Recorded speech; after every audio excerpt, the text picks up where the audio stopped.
glorious and terrible history of conquest, one name towers above all others. One warrior, one king, one legend. Alexander the Great. Never in all the world was there another like him. Born of a ruthless mother. He believed that she was a consort of some higher being. Educated by a brilliant philosopher. One of the most influential thinkers in the world, Aristotle. Driven by a domineering father. They swiftly drew their swords. Then the blood really flowed. A Macedonian warrior at 14. A general at 18. King at 20. Commanding 40,000 troops, hungry for total war. Leaving a grand legacy and a controversial history that endure to this day.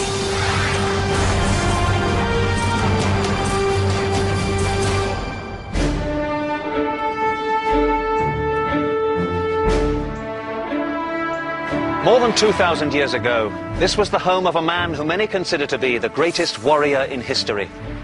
We are in northern Greece, at the remains of the ancient city of Pella, where once stood the palace of King Philip II of Macedon, the father of Alexander the Great. In the 4th century BC, Alexander was raised here to conquer the world. We are going to explore the journey of those conquests, which spanned 12 years, 22,000 miles, and covered the territories of what are now Greece, Turkey, Lebanon, Egypt, Iran, Iraq, Afghanistan, and Pakistan. We're going to examine the complex personality of a man who may have considered himself to be a god, and yet who died a mere mortal at the age of 32. Like Alexander, we too have a mission: to answer questions that have been debated by historians for centuries. Who was Alexander? What drove him on?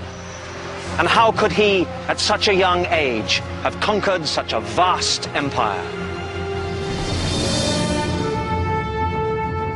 Most of what we know about Alexander the Great comes from 4 ancient historians who wrote several hundred years after Alexander died in 323 BC. They based their manuscripts on the journals of men who lived and fought alongside the legendary warrior. The historians include Arrian, a Greek author and statesman, Diodorus of Sicily, Curtius Rufus of Rome, and the Greek philosopher Plutarch, the only writer to document Alexander's boyhood and devote considerable time to analyzing his character. When the portrait painter sets out to create a likeness, he relies above all upon the face and the expression of the eyes, and pays less attention to the other parts of the body. In the same way, it is my task to dwell upon those actions which illuminate the workings of the soul. And so we begin the astonishing tale of one man whose short life of 32 years gave him historic immortality. It is 356 BC, the year of Alexander's birth. In an area of northern Greece known as Macedonia, or Macedon, King Philip II rules a population that other Greeks consider inferior. We get this impression that the Macedonians are barely literate, that they are boorish, that they are beneath the high level of culture that is exhibited by many Athenians, and furthermore that they're dangerous, as represented by the king, Philip II. But the Macedonians are very wealthy. They control areas filled with gold and silver mines. Philip exploits these riches to the fullest. He assembles, trains, and equips an army that is one of the finest in the world. The reign of Philip was a developing awful shock for them, that this disorganized Macedonian kingdom had suddenly become organized. Thanks to the mines, it had enormous economic power. But where there is power, there is also passion. In 357 BC, at age 26, Philip becomes passionately involved with a young woman named Olympias from the Greek region of Epirus. He asks her hand in marriage, and Olympias agrees to become one of his numerous brides. He certainly did have the reputation of he married a fresh wife with every campaign he undertook. The object of that remark being that he wanted to make himself diplomatically safe by contracting these various alliances. Philip is smitten with the beauty of Olympias, but he is not fully aware that she has an eccentric, wild side, associating herself with mystic cults and mythologies. She's a fiery character, and she is political, she is religious, but above all, she's dynastic. Make no mistake about it, Olympias's main interest throughout her life was clearly getting her son Alexander onto the throne. I think she was, as far as the succession of her son Alexander was concerned, absolutely ruthless. Philip's marriage to Olympias brings the king greater worries and challenges than he ever faced on a field of battle. On the night before the marriage was consummated, the bride dreamed that her womb was struck by a thunderbolt. Philip saw himself in a dream, in the act of sealing up his wife's womb, and upon the seal there was the figure of a lion. At another time, a serpent was seen stretched out at Olympias' side as she slept. And this weakened Philip's passion and cooled his affection for her. From that time on, he seldom came to sleep with her. Either he was afraid she would cast some evil spell upon him, or else he believed that she was a consort of some higher being. The relationship between Philip and Olympias is destined to be a tumultuous one. Philip himself secretly witnesses the serpent lying in bed with Olympias. The experience concerns him greatly. As the king of all Greek gods, Zeus is frequently represented in the form of a serpent. Philip feels a burning desire to find out if the child to be born to Olympias was fathered by himself, or possibly, though unimaginably, by Zeus. There is only one place for Philip to obtain an answer: the Oracle of Apollo at Delphi.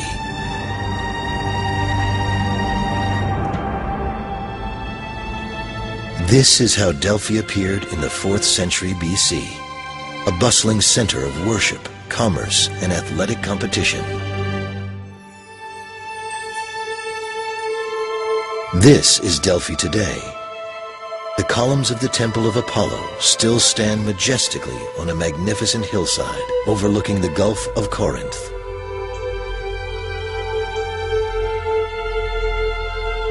For us, when we hear the word, the Oracle of Delphi, what we understand is the place.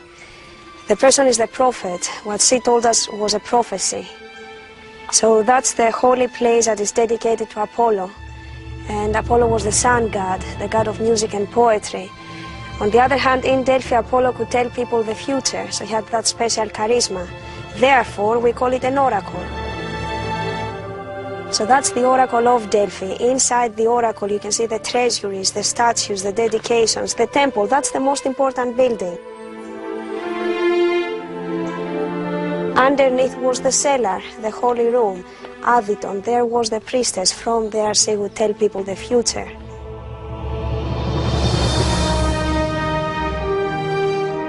In the months before Alexander's birth in 356 BC, there is only one question that Philip wants to ask the oracle at Delphi. Will his child be the son of a mortal or a god?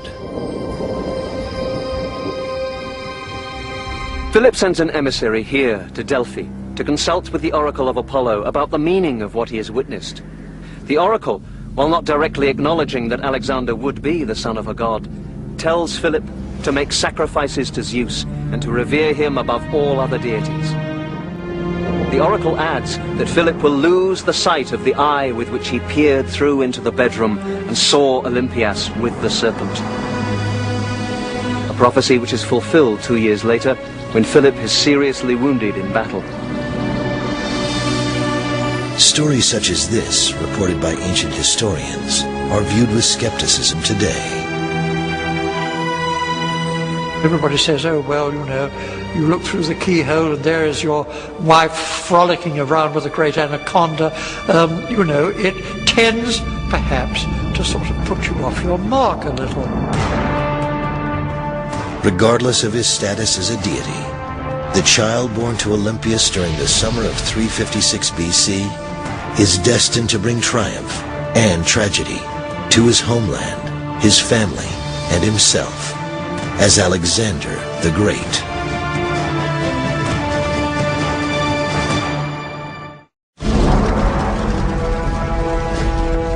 At the time of Alexander the Great's birth in 356 BC, the troops of Philip II are engaged in expanding his kingdom. Two cities in the Macedonian region of northern Greece are prominent. Aegi, now called Vergina, is the first Macedonian capital and continues to be an active place of ancestral worship, politics, and art. Remains of a large palace still exist, as well as an outdoor theater where celebrations, performances, and athletic competitions are held. In the 4th century BC, Pella becomes the active Macedonian capital and home of King Philip II. This is where Alexander the Great grows up. He lives a life of royalty, but he is by no means a spoiled rich kid. His ambition and curiosity about the world are limitless. Alexander is a boy of incredible intellect. His favorite author is Homer, and he regularly sleeps with a copy of Homer's poems by his bedside. At Pella, he is educated in a school reserved for the children of Macedonian nobility. At this academy, he's given the finest training, academic, athletic, and military. But at the age of 13, an event occurs which convinces Philip that his son's intelligence is only surpassed by his courage. There came a day when Philonicus the Thessalian brought Philip a horse named Bucephalus, which he offered to sell for 13 talents. The king and his friends went down to the plain to watch the horse's trials, and came to the conclusion that he was wild and unmanageable. Philip ordered it to be led away. But Alexander, who was standing close by, remarked, "What a horse they're losing, and all because they do not know how to handle him or dare not try."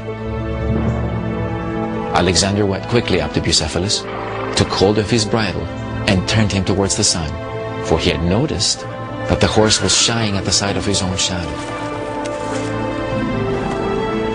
Alexander vaulted safely on his back. He urged him forward, using a commanding voice and a touch of the foot.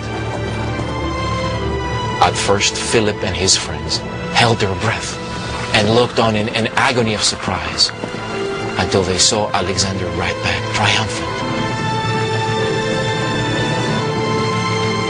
His father, we're told, actually wept for joy. When Alexander had dismounted, he kissed him and said, "My boy, you must find a kingdom big enough for your ambitions. Macedonia is too small for you."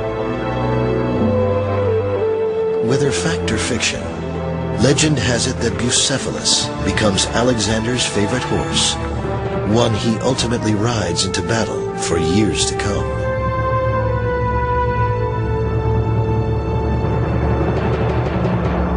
King Philip is so impressed with his son, he decides that the teachers at the Macedonian court do not provide him with the intellectual challenge he deserves.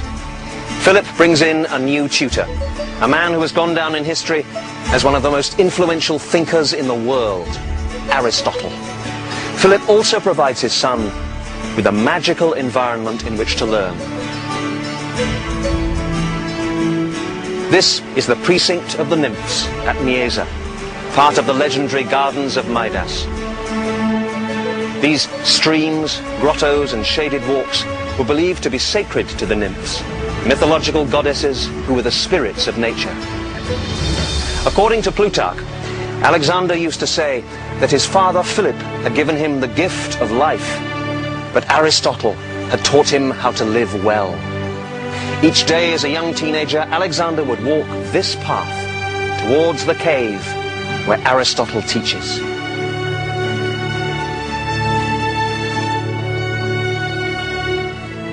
Aristotle was one of the widest-ranging minds that ever lived.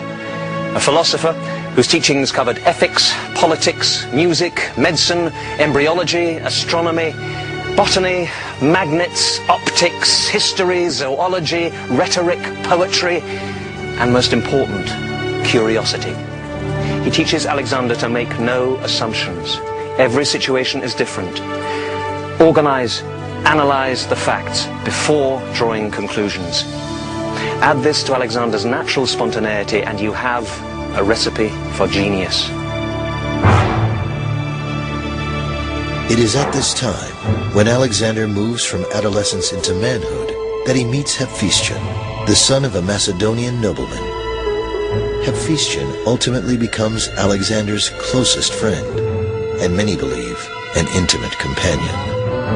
As Alexander was growing into a teenager, both Philip and Olympias were scared that he was growing up as what the Greeks call a guinness, which is a femme homosexual. And in order to put him right, what they both suggested was importing high-class call girls to show him what he should be up to.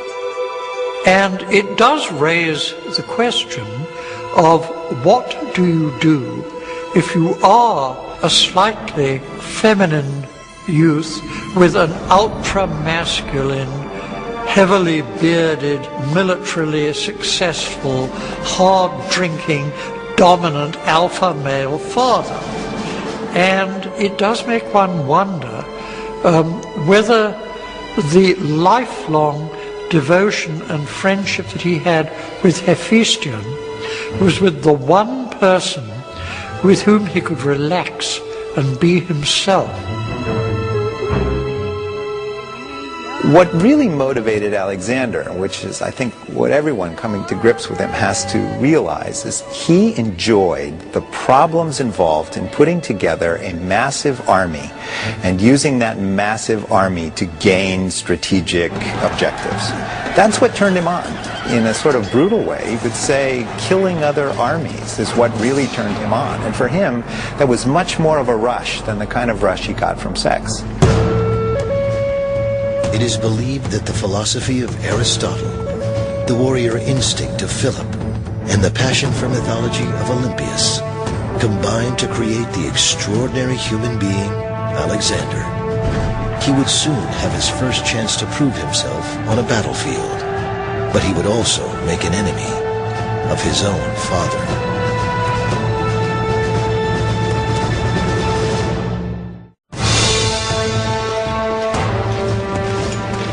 340 BC, King Philip II of Macedon, father of 16-year-old Alexander, is at war. His goal, to control Greece. The Macedonian phalanx is Philip's most powerful tool of war. Highly trained soldiers carrying pikes or sarissas, marching in tight formation, a massive moving war machine, practically unstoppable. Philip adapted the formation from the traditional Greek phalanx. The main difference with Philip's phalanx is the fact that the body armor of the individual infantry soldier is less, but it's compensated for by the fact that the soldier carries a pike. The pike is between 15 and 18 feet long. It's got a counterweight on the end which is closest to the soldier, which allows the fulcrum to move back so that the end of the pike can be lifted. Now, of course, if you've got a pike that's 15 to 18 feet long, you have to drill those men extremely well so that they can move them around. If you are faced with a Macedonian phalanx, you are faced with a front thousands wide with these pikes. You had this enormous hedge of lethal steel coming at you. You just couldn't reach the opposition with your own much shorter thrusting shields, so provided the phalanx kept level, and it could just literally walk through any opposition, which it did. By the time Alexander turns 16, Philip controls most of Greece. But when news of each additional triumph reaches Alexander, he shows no pride. Whenever he heard that Philip had captured some famous city or won an overwhelming victory, Alexander would show no pleasure at the news, but would declare to his friends, "Boys, my father will forestall me in everything. There will be nothing great or spectacular for you and for me to show to the world." Alexander had no desire to inherit a kingdom which offered him riches, luxuries, and the pleasure of the senses. His choice was a life of struggle, of wars, and of unrelenting ambition. At the ancient Macedonian capital of Aegae, in 339 BC, Alexander spends much time studying the records and accounts of his father's exploits. It is obvious to many that he grows increasingly anxious to engage in battle, and that one day he will lead his own conquests. On one occasion when Philip is away from Aegae, some ambassadors from Persia arrive. Alexander receives them in his father's place and impresses them greatly with his intelligence, his maturity, and his knowledge of politics. They come away convinced that Philip's reputation for astuteness is nothing compared to the adventurous spirit and dangerous ambitions of his son. But Philip also continues to have ambition, to control Greece. Standing in his way are his two most formidable opponents, the armies of Thebes and Athens. In particular, a unique group of soldiers has a ferocious reputation. The sacred band of Thebes is made up of 150 couples of male lovers who eat together, sleep together, and fight together, never retreating, always fighting to the death. To further challenge Philip, the Thebans and Athenians had been supported with weapons, soldiers, and money from Persia. Considered the world's most powerful nation, the Persian king knows that if Philip completes his conquest of Greece, he has Persia in his sights. Philip's motive is revenge for a generation of Persian meddling in the political affairs of both Greece and Macedon. The Persian rulers would be pleased to see Philip's ambition halted by the troops of Thebes and Athens. The showdown is to occur at a place called Chaeronea in central Greece. Today, a vast sea of cotton fields. A defeat for Philip would mean the end of his conquests. A victory would motivate him to move his army toward Asia. In August 338 BC, the day arrives for the battle at Chaeronea to take place. Alexander is 18. Philip decides it is time for his son to become a Macedonian commander. He places him in charge of the companion cavalry, a force of 2,000 horsemen who always perform a key strategic role in Philip's battles, attacking the enemy from a flank position. It is with the battle at Chaeronea that the historian Diodorus begins his accounts of Alexander's life. The armies deployed at dawn, and the king stationed his son Alexander, young in age, but noted for his valor and swiftness of action, on one wing, placing beside him his most seasoned generals, while he himself, at the head of picked men, exercised the command over the other. Individual units were stationed where the occasion required. On the other side, dividing the line according to nationality, the Athenians assigned one wing to the Thebans and kept command of the others themselves. I am standing on the site of the Battle of Chaeronea. King Philip begins the battle by sending his Macedonian phalanx forward.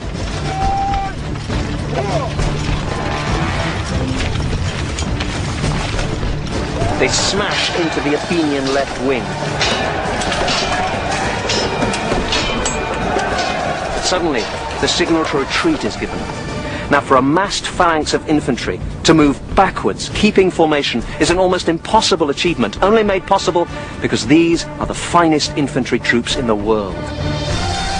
The Athenians and their allies now move forwards and left across the battlefield towards the apparently retreating Macedonians.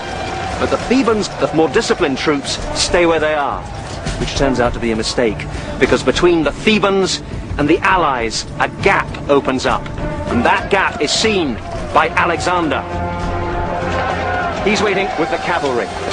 When he sees that gap, he charges forward, smashes through it. He encircles the Thebans and is able to attack the allies in their flank. At the same time, the Macedonian phalanx now stops and starts to advance. They steamroller through the Athenians, cut them down. 2,000 of them surrender. The Thebans are not so lucky. Completely surrounded by Alexander and his cavalry, they are killed almost to a man.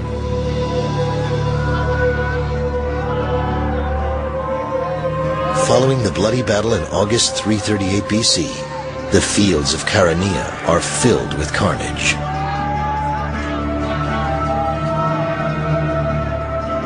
Philip, with the aid of his son, achieves his goal of controlling Greece.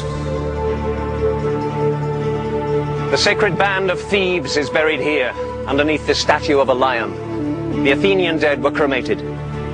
The Battle of Chaeronea did two things.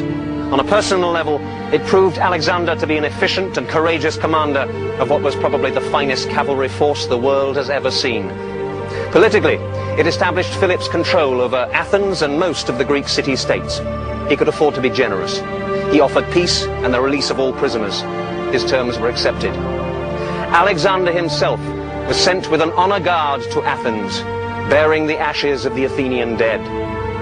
But relations between father and son were about to change.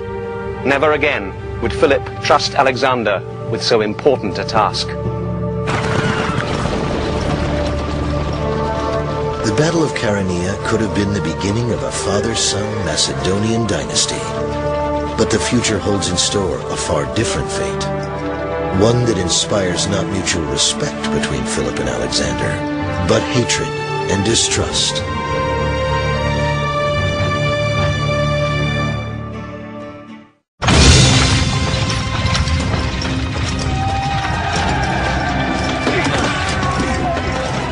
By the fall of 338 BC, King Philip II of Macedon controls most of Greece.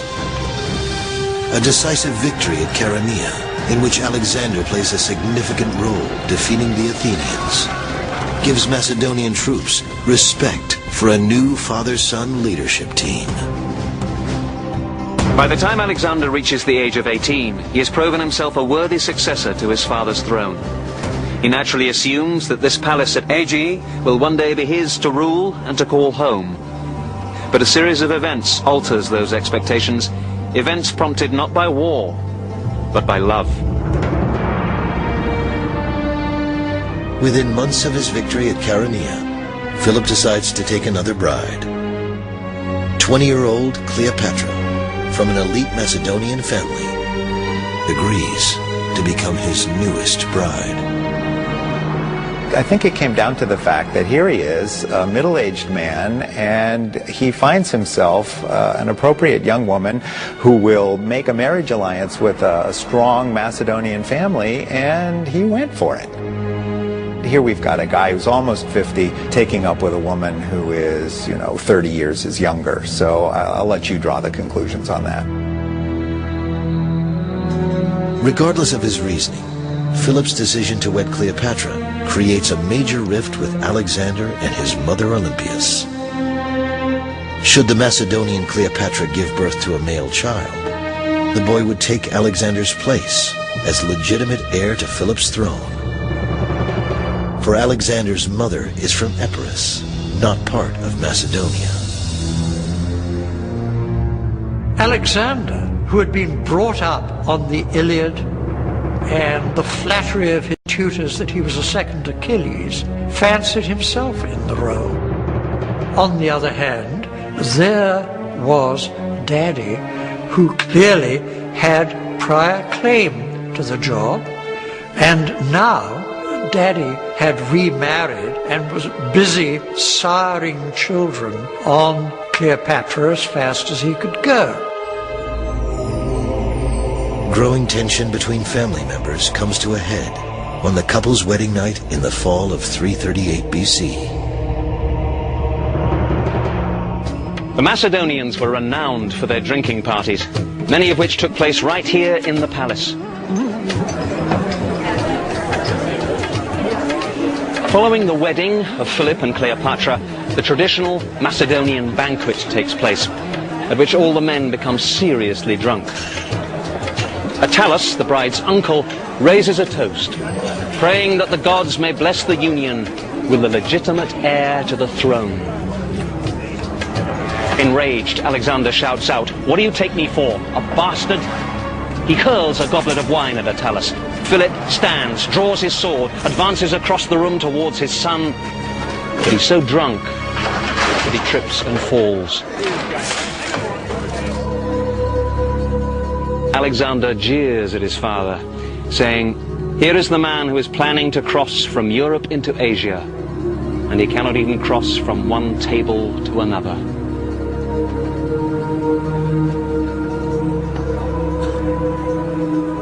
This incident devastates a father-son relationship, which took 18 years to build. It destroys the potential of a military partnership upon which family dynasties are often founded. Following the scandalous wedding banquet, Alexander and his mother Olympias go into exile. But Philip soon realizes that the state needs a recognized heir to the throne, and he needs a valuable military commander. He convinces Alexander to return home. But Olympias does not return. Despite the reconciliation, there is no guarantee that Alexander will one day be king. Within a year of Philip's marriage, Cleopatra gives birth to a son. If Philip lives long enough, the throne will not go to Alexander. It will go to his half-brother, a purebred Macedonian. While the intense discord among Philip, Alexander, and Olympias is far from reconciled, Philip now focuses on his ultimate goal. With Greece under control, he considers expanding his kingdom into Asia. Philip sends a small expedition of troops under the command of his general Parmenio to Asia's western coast to assess obstacles and establish a bridgehead. Parmenio was his senior general, extremely important to him. He was his right-hand man, absolutely trusted. He was also a conniving political bastard of the first order, and his great advantage, clearly, was A, his absolute loyalty to Philip, and B, his undoubted extreme skill as a general. But before Philip himself risks the journey to Asia, he decides once again to consult the gods. Philip sends an emissary to Delphi to ask whether or not he will conquer Darius, the great king of Persia. The answer he receives is ambiguous. The bull is garlanded, the sacrifice is ready. Philip interprets this to mean that Darius will be slaughtered like a victim at the altar. The true fulfillment of the prophecy, however, turns out to be quite different. Straight away, Philip sets in motion plans for gorgeous sacrifices. He wanted as many Greeks as possible to take part in the festivities, so he planned brilliant musical contests and lavish banquets for his friends and guests. He was determined to show himself to the Greeks as an amiable person. Philip's celebration takes place on the palace grounds of the ancient capital city of Aegae. It is October of 336 BC. This is the theatre in the grounds of the royal palace at Aegae. Here, thousands of Macedonians gather, together with King Philip and Alexander, for a festival in honor of the gods.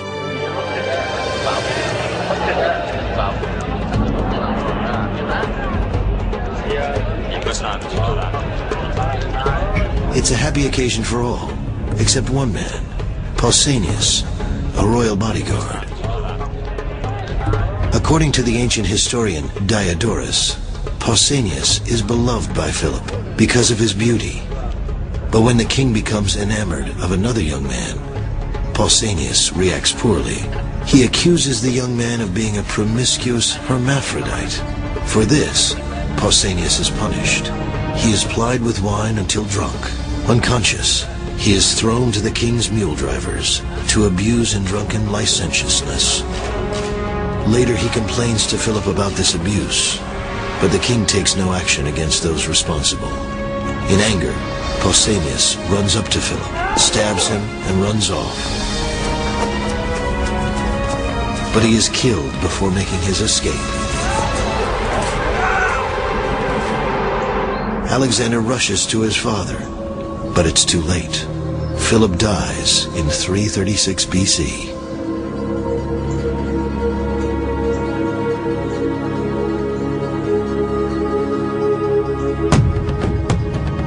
Conspiracy theories are immediately considered.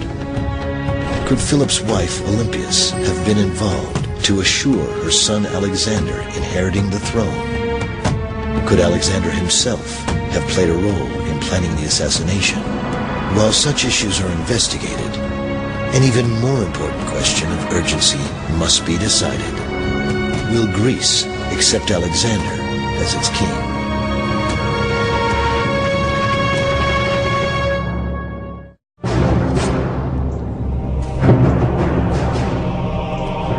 When King Philip of Macedon is killed in 336 BC, there is no doubt that his own bodyguard dealt the fatal blow. But as with modern-day murders attributed to lone assassins, questions arise about others being involved in the assassination plot. Conspiracy theories were thought of right from the beginning, particularly after Pausanias himself was very conveniently assassinated during the chase by Alexander's oldest school friends, which would have made it impossible for him to talk. The immediate suspicion fell on Olympias, and through Olympias on Alexander, and the truth we're never going to know.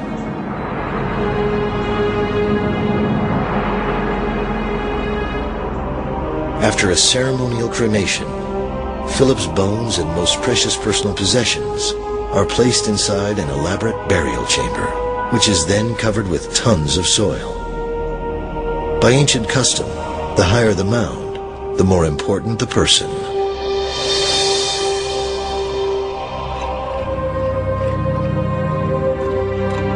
Centuries later, archaeologists would consider this fact when deciding where first to dig. In an area of Vergina, Greece, not far from the ancient royal palace at Aegi. This is where King Philip II was buried, near his palace, underneath a man-made mound of earth which has become known as the Great Tumulus. The tomb itself remained hidden for more than 2,000 years, until discovered in 1977 by the Greek archaeologist Manolis Andronikos. 15 years later, a magnificent museum was built, literally, inside the tumulus. The Vergina Museum is a marvel of modern architecture and design, exquisitely exhibiting the items found in several tombs.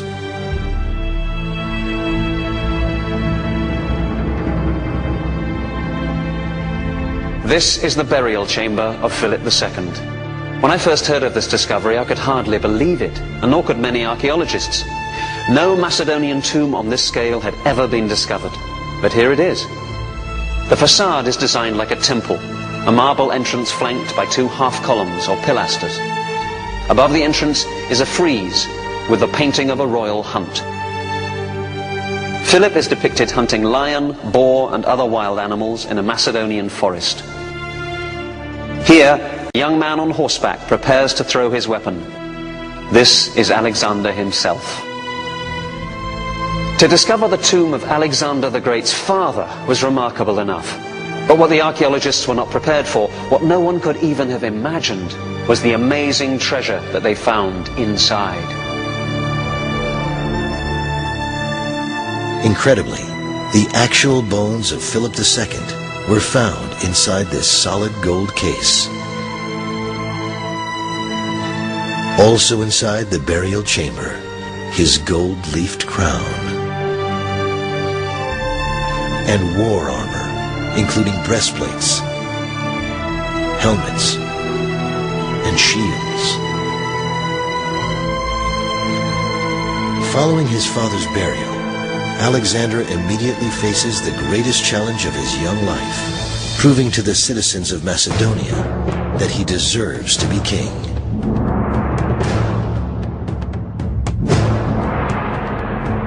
Alexander was only 20 years old when he inherited his kingdom, which at that moment was beset by formidable jealousies and feuds. Alexander's Macedonian advisors feared that a crisis was at hand and urged the young king to leave the Greek states to their own devices and refrain from using any force against them. Alexander, however, chose the opposite course and decided that the only way to make his kingdom safe was to act with audacity and a lofty spirit.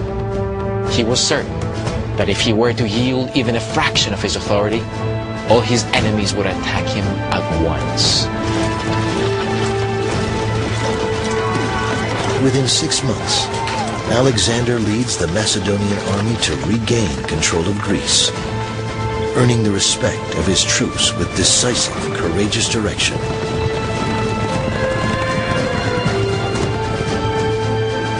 To the horror of Cleopatra, who later commits suicide, Alexander's mother Olympias orders the execution of Philip's newborn son, leaving himself as the only possible heir to the Macedonian throne.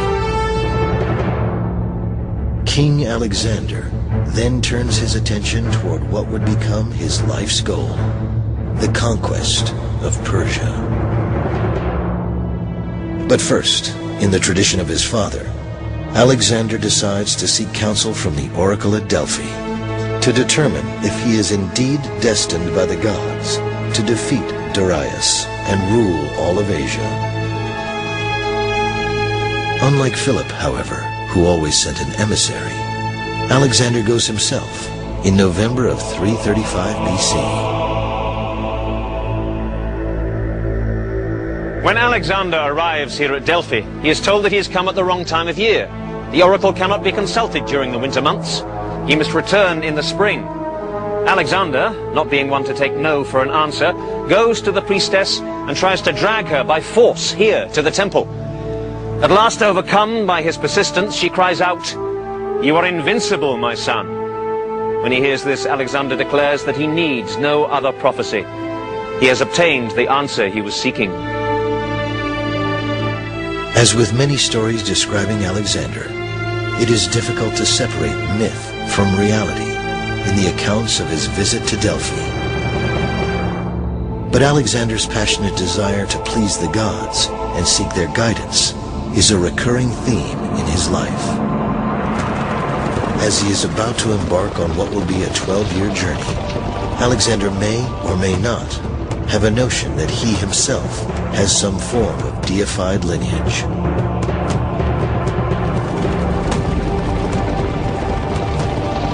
When he leaves for Asia, his mother Olympias tells him that upon his return, she will reveal an incredible secret about his life. Many believe Olympias will address the haunting question that only she can answer. Is Alexander the son of a god, or is he a mere mortal man?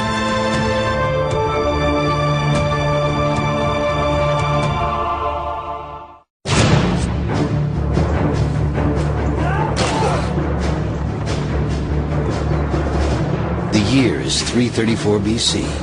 King Philip II of Macedon is dead, assassinated by his own bodyguard.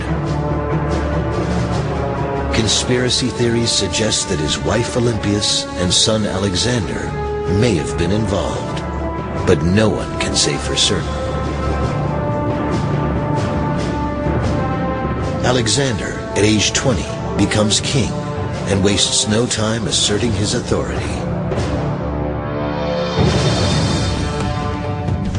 He chooses to continue a massive offensive his father had begun, the conquest of Asia, and the defeat of the most powerful ruler on earth, Persian king Darius.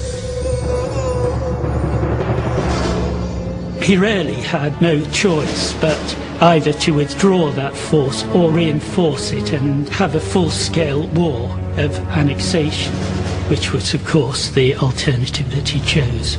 I don't think he ever thought of anything else, and I don't think, even from the beginning, that there was any limit on his ambition of conquest.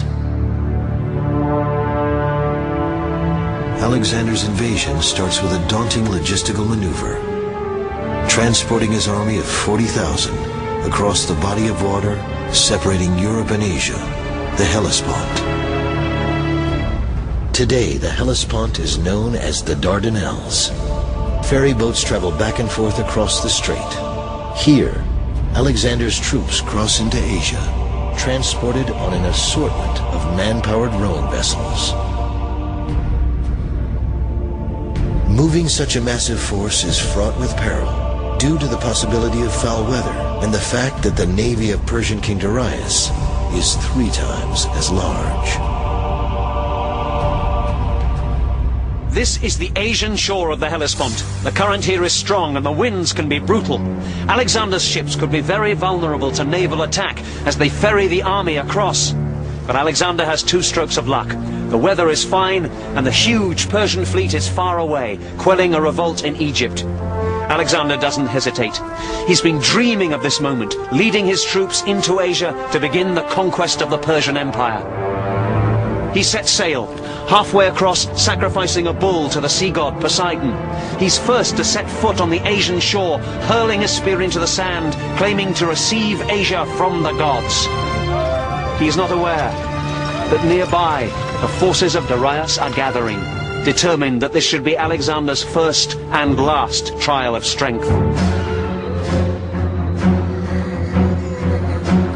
Persian King Darius considers young Alexander an upstart, to be quickly vanquished. The Persian ruler chooses not to waste his time commanding the troops himself.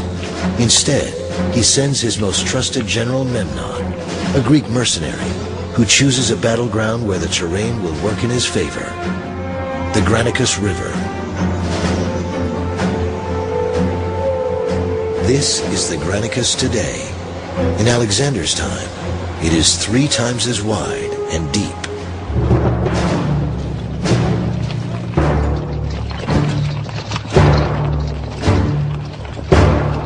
Alexander is accompanied by his own trusted advisors, military commander Parmenio, his close friend Hephaestion, and Callisthenes, a nephew of Aristotle, who serves as Alexander's personal historian.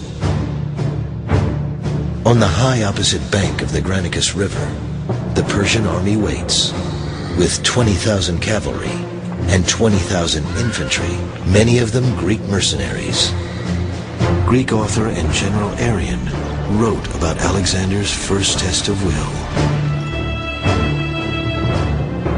Parmenio came to Alexander and argued, "We cannot take the army across the river on a broad front.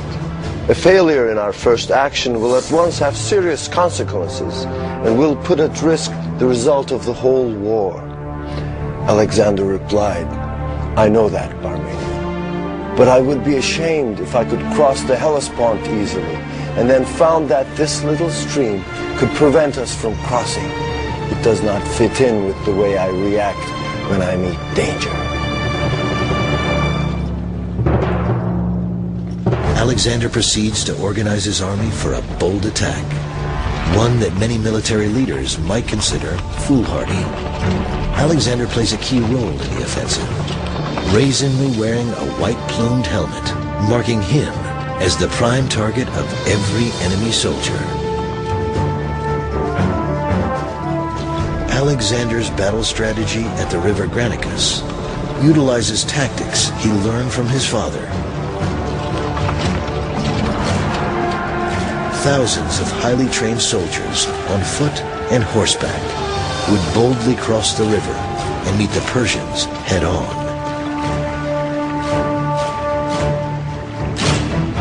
Alexander would cross the river upstream, leading his companion cavalry to attack the enemy from the right flank.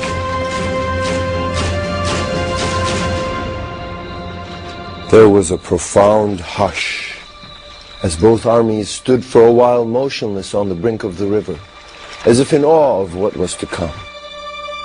Then Alexander himself, at the head of the right wing of the army, with trumpets blaring and the shout going up to the god of battle, moved forward into the river.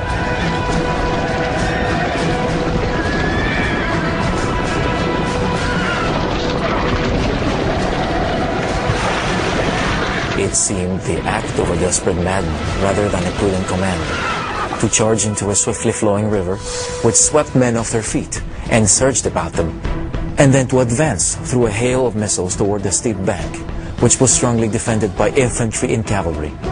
But in spite of this, Alexander pressed forward.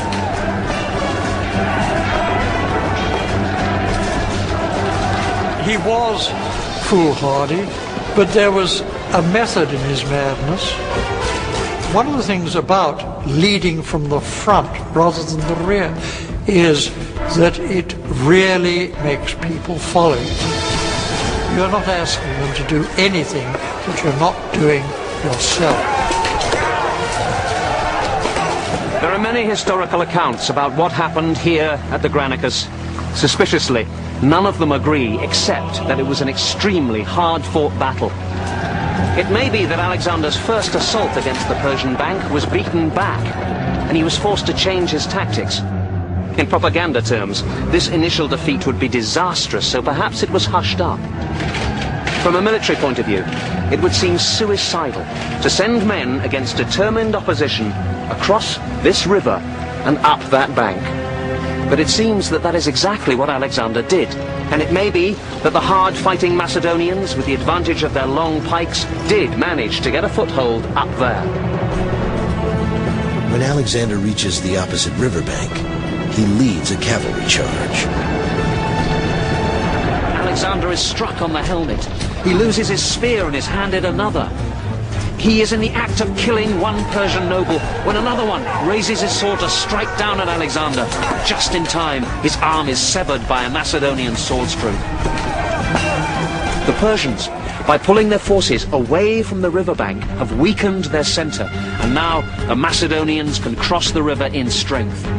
Squeezed between the pikes of the phalanx and Alexander's cavalry, the Persians break and run. Against all odds, Alexander defeats the Persian army at Granicus.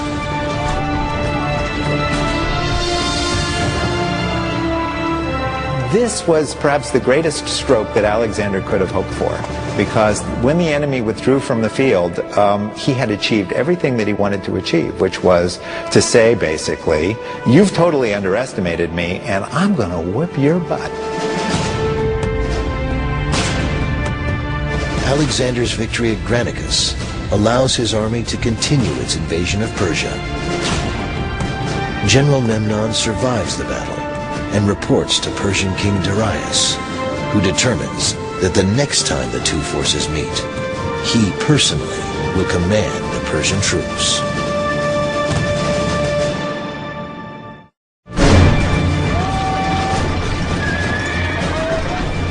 (334 BC). Having defeated Persian forces at the Granicus River and gained control over key Aegean seaports, Alexander moves his army to the city of Gordium, which offers no resistance to the powerful Macedonian army. Since 1950, Gordium has been excavated by archaeologists from the University of Pennsylvania.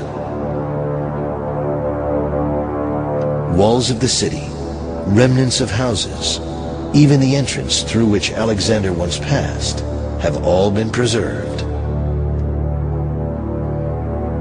In Alexander's time, this great walled citadel of Gordium is a vital link on the royal road that leads deep into the heart of the Persian Empire. When the all-conquering Alexander arrives at the gates, they are thrown open to him, and he decides to wait here for reinforcements. 400 years earlier, Gordium had been the city of King Midas. Now, Alexander had been educated in the gardens of Midas, so he must have known the local legend. Gordius, Midas's father, had also come here from Macedonia, but he had arrived in an ox cart. When Gordius became king, he dedicated the ox cart here in the shrine of Zeus. Now, the shaft of the cart was connected to the yoke by a great knot, the ends of which were invisible. It was said that whoever could untie this knot would be the ruler of Asia. This is a time in which people absolutely believe in gods, in legends, and in symbols, and this is a great symbol. Once Alexander has publicly accepted this challenge, he has to succeed. He looks at the knot, but like everyone else, he can't see how to untie it. Then, as usual, Alexander thinks out of the box. He says, it doesn't matter how the knot is loosened. He draws his sword and cuts the Gordian knot. He hacks away at the knot until he opens it up. And then he finds the ends and unties it. Now, some people say this is cheating, but that night a great thunderstorm breaks over Gordium. Alexander believes that Zeus approves.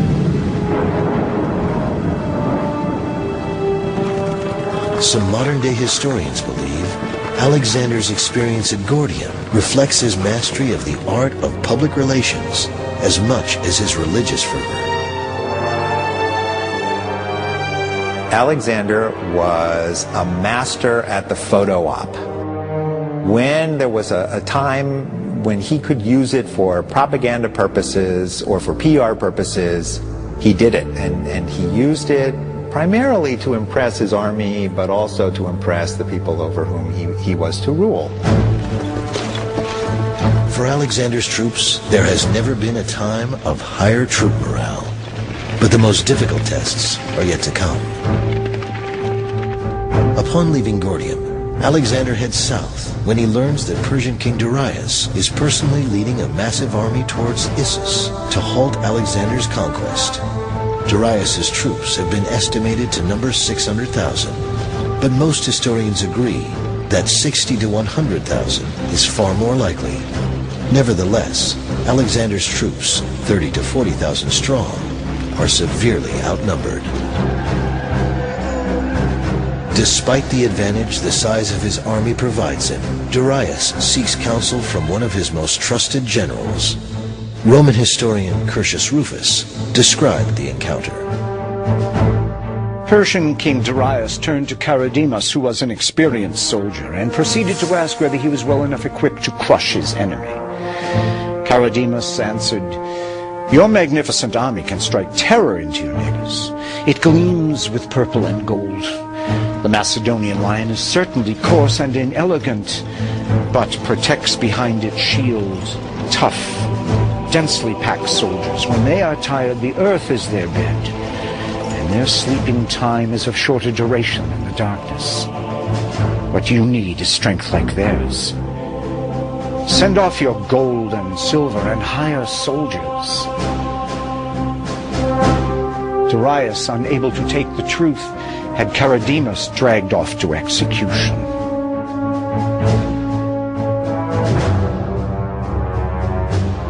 Darius is confident that the Persian army under his personal command will defeat Alexander. But to give himself even greater advantage, Darius makes a strategic move that takes Alexander by surprise. The Macedonians anticipate Darius attacking from the south. Alexander moves his forces south from his Issus base camp to await the Persian army. But then, Alexander receives startling news.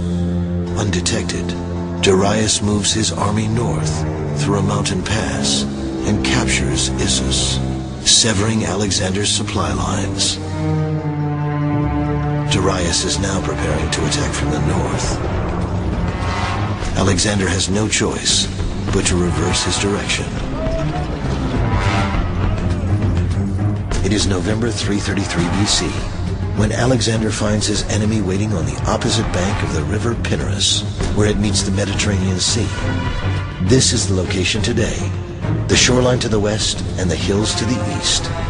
Alexander halts his army several hundred yards before the river, though Darius gave his army a great advantage by cutting off the Macedonians from their supplies. Geography is in Alexander's favor. With the sea limiting one flank and the hills the other, there is less chance that the smaller Macedonian army can be completely surrounded by Persian forces. Alexander surveys the situation. A huge body of men was sighted in the distance. Alexander ordered his men to pitch camp just where they were. He was delighted that the issue would be decided there, in the pass. However, his confidence gave way to worry. Only a single night now separated him from a critical event. While his victory might be in doubt, one thing was quite certain, that he would die an honorable death, which would bring him great praise.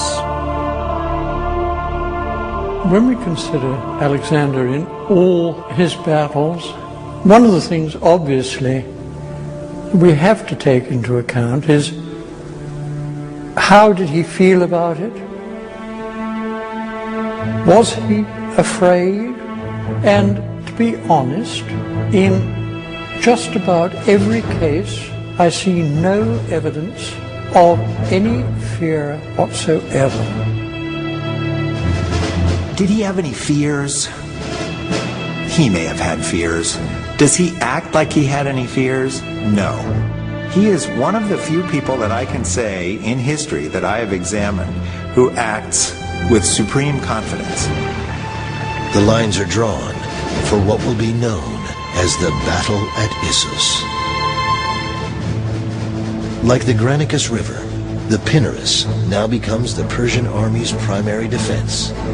Darius aligns infantry and cavalry along the riverbank and in a flanking position at the foothills. Riding in his chariot, Darius takes a central position from where he can observe the action and dispatch orders. Alexander prepares to do what he does best: anticipate, react, and adapt.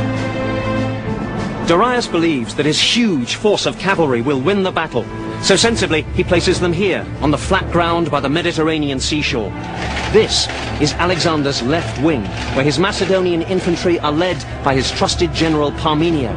But at the last minute, Alexander sees where the Persian blow will fall, so he reinforces this area with his allied cavalry.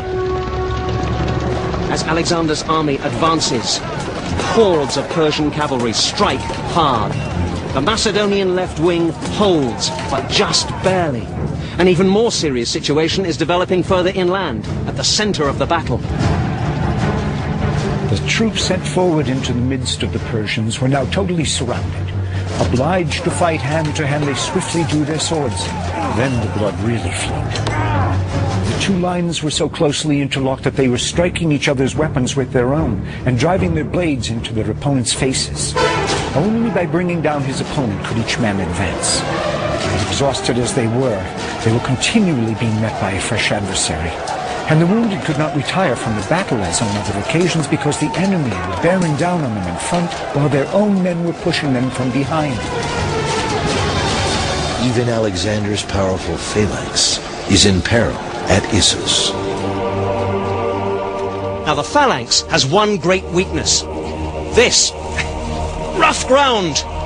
In this kind of terrain, it's impossible to keep the ranks level and the files tightly packed.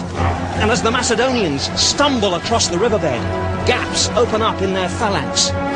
Darius's Greeks tear into the disordered Macedonians, who desperately try and keep their formations together. Here in the center, the Macedonian phalanx is stopped. They're in serious trouble.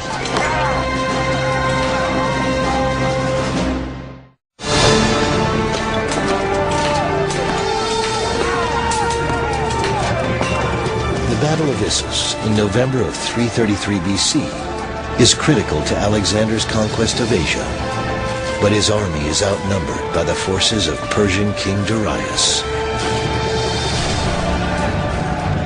rough ground hinders the progress of the legendary Macedonian phalanx and infantry, which find themselves engaged in the bloodiest of hand-to-hand combat. The only chance for Macedonian victory lies with the cavalry, led by Alexander himself. Alexander was as much a soldier as a commander. Riding high in his chariot, Darius cut a conspicuous figure. His brother Oxatheres saw Alexander bearing down on Darius and moved the cavalry under his command right in front of the king's chariot. Then the carnage truly took on cataclysmic proportions. Around Darius's chariot lay his most famous generals who had succumbed to a glorious death before the eyes of their king, and who now all lay where they had been fighting. Persian King Darius begins to panic, but the battle is far from over. Alexander turns his attention to his bloodied and beaten phalanx and infantry, still bravely trying to hold their ground. At this point, Alexander alone holds the key to victory or defeat. The usual problem with cavalry is that once you let it go, it's gone. That infantry running away there is a perfect target for cavalry, and just beyond them is the Persian camp with all its loot. But Alexander has sufficient command to stop his cavalry charge, and the control to regroup them, turn them left, and smash into the Persian center. Here, Darius himself is directly attacked by Alexander. Too late, Darius discovers that the Macedonian strongest force is their cavalry. In the savage fighting that follows, Alexander himself is wounded in the thigh. Darius, as he sees his royal bodyguard being cut to pieces, turns his chariot round and runs for his life. The Persian line folds up, and as evening falls, their retreat becomes a rout. Following this battle in late 333 BC, Alexander receives word that Darius's mother, wife, and 2 unmarried daughters are among those taken prisoner, and that they wrongly believe that Darius has been killed. When he heard this, Alexander sent word to them that Darius was not dead, and that they need have no fear of Alexander. He was fighting Darius for the empire of Asia, but they should be provided with everything they had been accustomed to when Darius was king. Alexander allowed them to keep the same attendance and privileges they had previously enjoyed, and even increased their revenues. And what he's doing is presenting himself as the next Persian king. He is the legitimate Persian king, and it is his duty to take care of the womenfolk.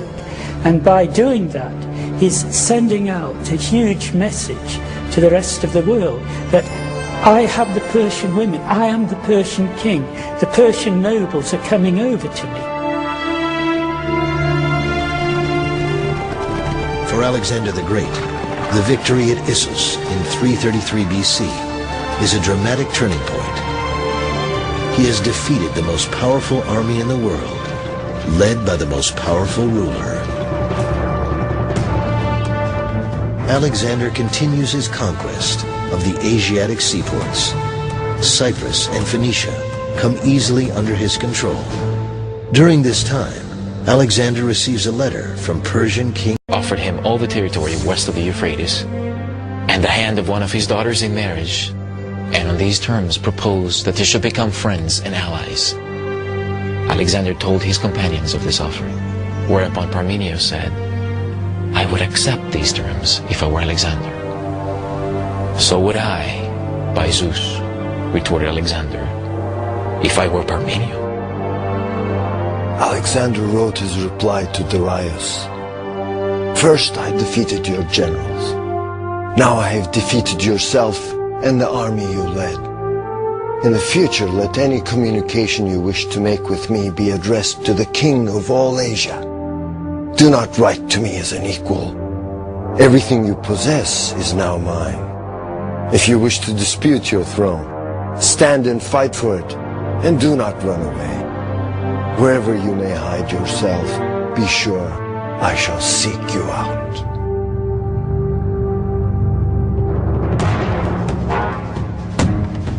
Alexander, his communications with Darius only fueling his desire for conquest, leads his army toward the naval center of Tyre. Alexander wishes to control Tyre because of its strategic location. The older part of the city is on the mainland, but a half a mile offshore is a heavily walled, impregnable island, also considered part of Tyre. I'm standing on the southern edge of the island of Tyre. Later earthquakes caused this area to slip into the sea, but this line of rocks marks where the ancient walls of the city once stood. Behind me was the southern harbour, one of two harbours in which the Tyrians kept their navy.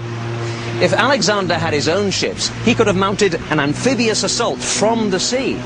But more than a year earlier at Miletus, he'd taken the bold decision to disband his own ships and defeat the Persian fleet from the land by destroying its harbours and its bases of supply. Among the most important of those was Tyre itself. Controlling the island of Tyre means controlling the vast naval harbor. When Alexander arrives in January of 332 BC, the king of Tyre is away, serving with the Persian fleet. Tyrian envoys are sent to determine Alexander's desires. At first, Alexander tries diplomacy. This later Roman arch is close to where the old shoreline was. Here, the Tyrians come to greet Alexander. He tells them he wishes to visit their island to sacrifice at the temple of Heracles. The Tyrians know that to allow Alexander in means a surrender of the city to him. So they politely point out that there is a perfectly good temple of Heracles here, on the mainland. Alexander is reported to have become furious and to say, "I will show you that your island is part of the mainland." He must have known then there was only one way to conquer Tyre. To the amazement of the Tyrians, and even his own army, Alexander threatens to conquer the walled city in a manner unimaginable, even today, by building a mole or causeway 1/2 mile long to connect the island to the mainland. Alexander himself has no idea how difficult it will be to accomplish such a bold endeavor.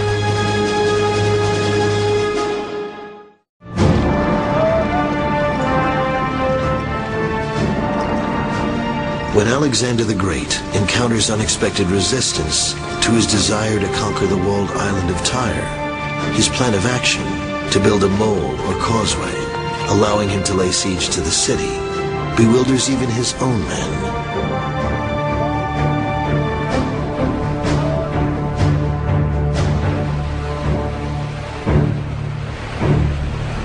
The sight of the fathomless deep filled the soldiers with despair, for it could scarcely be filled even if they had divine aid.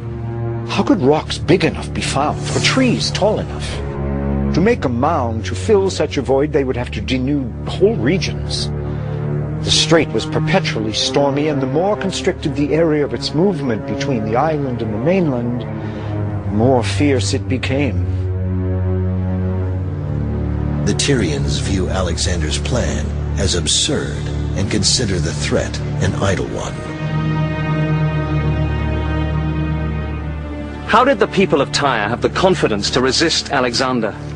Well, Tyre was a mighty city. These Roman remains are from the 1st and 3rd centuries AD, but down here are some of the original fortifications of the city from Alexander's time. These stone blocks are around 2,500 years old. They formed part of the massive walls and towers which then surrounded the city. 300 years before Alexander's time, King Nebuchadnezzar of Babylon laid siege to this place for 13 years in succession. He failed to conquer it. So this is the outside wall. Ali Badawi is chief archaeologist at the ruins of Tyre. He explains that during Alexander's time, 2 walls, separated by approximately 6 feet of space, protected the island. The foundation for the outer wall was below sea level. They took in consideration if somebody is going to invade the island, he will tried to look for a small piece of land to land the army and to start the attack on the wall. So for this reason, when they built the walls of the city, they built it just in the edge of the rock at that time. So next to it you have just the sea. As his troops prepare to construct the mole, Alexander hopes the mere sight of his army's determination will influence the leaders of Tyre. He tries one more effort at conquest by diplomacy. Alexander sent heralds to urge the Tyrians to accept peace terms. But the latter, violating international conventions, killed them and threw their bodies into the sea. Outraged by the disgraceful murder of his men, Alexander resolved to lay siege to the city. The massive task of building the mole begins in January 332 BC, with large quantities of rock being transported from old mainland Tyre and timber from a nearby mountain. Little by little, the mole began to rise above the surface and the mound's width increased as it approached the city. But as the mole proceeded further from the shore, the materials piled on it were increasingly sucked into the sea's depths. With their light skiffs, the Tyrians began to encircle the structure, attacking with missiles the men standing by the work. Alexander had hides and sheets of canvas stretched before the workmen to screen them from the missiles, and he erected 2 turrets on top of the mole from which weapons could be directed at approaching boats. As the structure of the mole finally reaches close to the walled island, the Tyrians make their boldest move. The Tyrians fill a ship with combustible material. From the bows they hang pots of what was probably naphtha, a sort of napalm of ancient times. They tow the ship towards the mole and set fire to it. The pots of naphtha burst, and the siege towers and wooden palisades catch fire. Simultaneously, they attack with small boats from both sides, killing Alexander's workers and defenders. The attack is a complete success. Alexander's mole is a pile of smoking rubble. Undaunted, Alexander sets his soldiers to work building a new mole. But he also comes to realize that Tyre can only be taken by siege, waged simultaneously from land and sea. In July 332 BC, the second mole is finally ready. So are warships obtained from nearby Cyprus.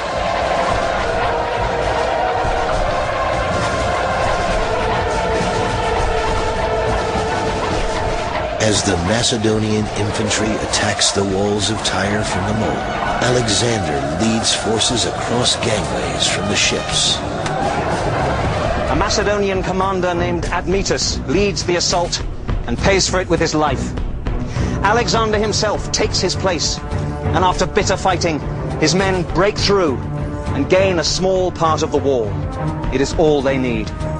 I am standing on the inner defensive walls of Tyre, and here, sure enough, the archaeologists have found a small breach in the wall. They believe that it is in this place that the Macedonians poured through the defences. They cut down the exhausted Tyrians, drove them north into the main part of the city. Attacked from the land and the sea, Tyre could not hold. The siege of Tyre by Alexander's troops takes 7 months. Truth of the matter is that in the end he went through with it because he was damn well not going to be beaten, because they had really irritated him past belief, and because he was going to sacrifice in that damn temple if he had to kill 10,000 people to do it. Some Tyrians made a hopeless last stand at their citadel, the Agonorium. Others fled for their lives here to the Temple of Heracles. Like most ancient sites, this one has been built over. A medieval cathedral was constructed on top of it. But down here was the old temple. Here Alexander comes to finally make his sacrifice to Heracles after 7 bloody months. Those found in here are spared, but outside these walls a terrible massacre takes place. 8,000 Tyrians are slaughtered, 30,000 more sold into slavery. Today, this roadway is built literally on top of the mole, constructed by order of Alexander. His unrelenting, successful siege of Tyre sent a message to every other city in the path of his future conquests. What Alexander proves is that if he believes something is strategically necessary, he will stay at it and fight for as long as it takes in order to attain that goal. Conquering the walled island city of Tyre has gone down in history as one of the most incredible achievements of any army. Alexander, more confident than ever in the abilities of his troops and himself, continues toward the goal of defeating King Darius and conquering Persia. But first, he sets out to discover something even more personally significant. Proof that he is not only a man, but a god.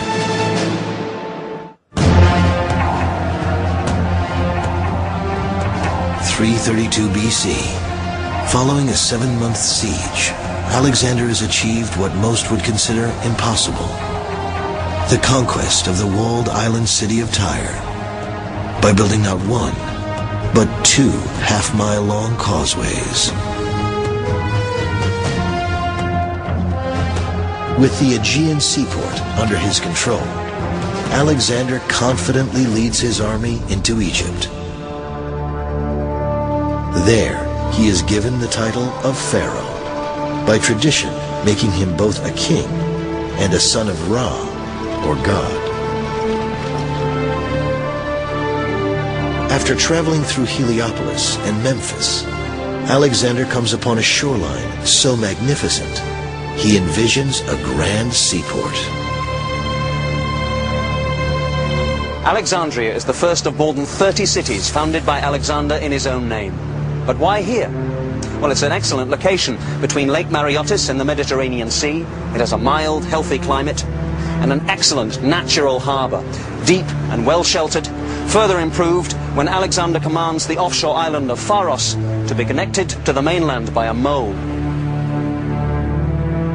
Alexandria would be the new emporium for the world's trade, a cornerstone for Alexander's empire and a crossroads of the ancient world.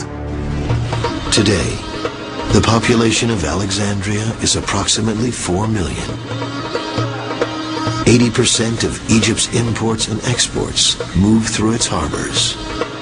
To many, building such a city would be an achievement of a lifetime.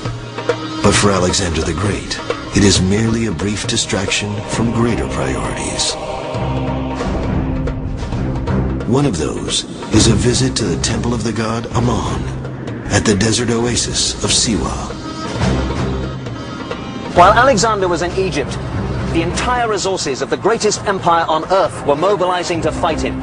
He had to get back to war, to defeat the Persians before their vast armies cut him off from Macedonia. But at this crucial moment, he chose to spend 6 weeks traveling through the Sahara Desert. The journey was a spiritual preparation for what was perhaps the greatest religious experience of Alexander's life, and it was a journey that nearly killed him. When Alexander came to the desert, he began to cross a country covered with an infinite expanse of sand. In 4 days their water had given out, and they suffered from fearful thirst. All fell into despair. And suddenly a great storm of rain burst from the heavens, ending their shortage of water in a way that had not been foreseen. At one point, when the road could not be traced because of the sand dunes, the guide pointed out to the king that the crows cawing on the right were calling their attention to the route which led to the temple. Alexander took this as an omen, and thinking that the god was pleased by his visit, pushed on with speed. To the Egyptians, Ammon was the equivalent of the Greek god Zeus, the king of all gods. Frequently, the deity would be addressed using both names, Zeus Ammon. Alexander has a burning desire to find out from the oracle at Siwa if he is a son of God. Today, the remains of the temple still stand at Siwa Oasis. Alexander and his companions climbed up into the temple, and it was here on these steps that the high priest greeted Alexander with a slip of the tongue. He meant to say, "O Pai Dion, O my son." But his Greek wasn't up to much, and what the Macedonians heard him say was, "O Pai Dios, O son of Zeus." Now for Alexander that was quite a good start. The sayings of the oracle were usually delivered in this courtyard, but Alexander was too important a guest for a public show.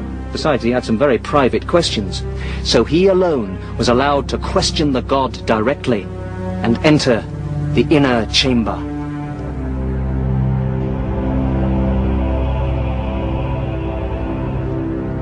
This is the holy shrine where the bejeweled statue of the ram-headed god Ammon was kept. Alexander stood here alone on this very spot to ask his questions. He never revealed what they were, but in later years they were said to be these. Would he conquer the world? Had all his father's murderers been punished? And was he indeed the son of Zeus? Alexander received his answers from the priests, who, supposedly, had not heard the questions. But in fact, beside this chamber is a narrow passageway. Here, the priests could listen in and then appear to give the gods answers. Now, it's easy for us to mock this as a fraud, but remember, oracles don't last for 2,000 years unless they're pretty accurate. The answers that Alexander received were these. Yes, he would conquer the world. Yes, all his father's murderers had been punished, which may have been a relief to Alexander. If he was in fact guilty of involvement in his father's death, he needed to know if divine retribution was on the way. The answer to the final question was clear. The priests told him that Philip was not his father anyway, and that he was indeed the son of Zeus Ammon, the son of God. No one is with Alexander when the priests at Siwa supposedly acknowledge him as the Son of God. There are no witnesses, only the word of Alexander himself. But as Alexander heads back through the desert to rejoin his army, his belief in his own invincibility is heightened. He would need every bit of this confidence in the months and years ahead. Alexander still faces a decisive battle with perhaps the only other mortal who might have considered himself a deity, Darius, and the Persian king is preparing a secret weapon for their next encounter, designed to render Alexander's most powerful war machine, the phalanx, useless.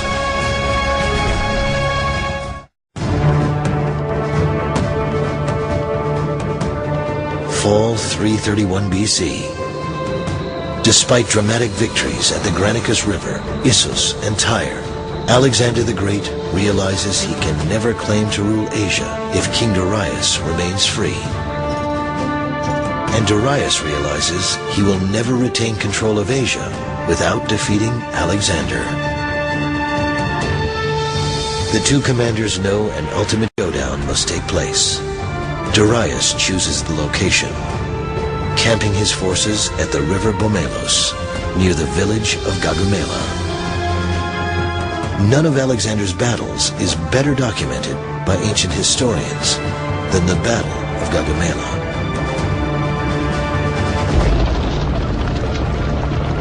Darius assembled his forces and made everything ready for battle. He had fashioned swords and lances much longer than his earlier types. He had also constructed 200 scythe-bearing chariots, well designed to astonish and terrify the enemy. From each of these were projected out, beyond the trace horses, scythes nearly 1 meter in length, presenting their cutting edges to the front.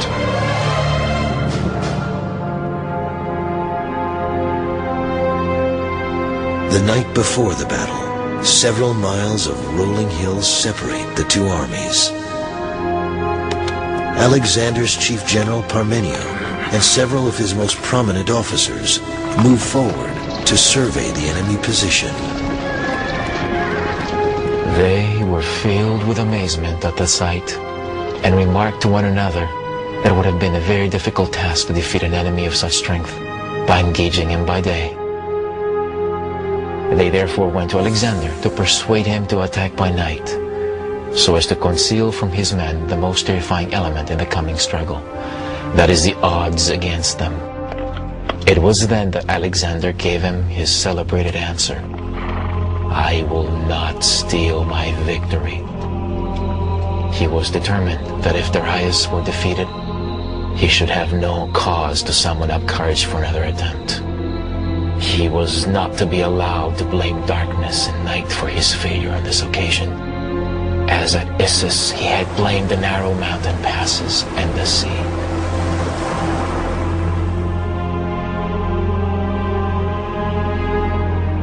And there is this account of how he sat there at night into the darkness, figuring out strategy and tactics, finally got what he wanted, and this is the point, then just fell into a totally undisturbed sleep. And he slept on. And he said, till I got it figured out, I was worried. After that, I was fine. The army got up in the morning, the valley was sounded. Alexander slept on like a baby until finally his staff officers had to wake him. At this point, Alexander gives his troops the pep talk of their lives, confidently telling them that this battle would decide who would rule the continent of Asia. On the other side of the battlefield, the Persian king Darius is giving a speech of his own. But his mood is more of desperation than of confidence. He tells his troops, "Today will consolidate or terminate an empire greater than any age has seen. Now, it is not glory for which you must fight, it is survival. Our backs are to the wall. I beg you by our country's gods, deliver the Persian people and its honor from the depths of disgrace."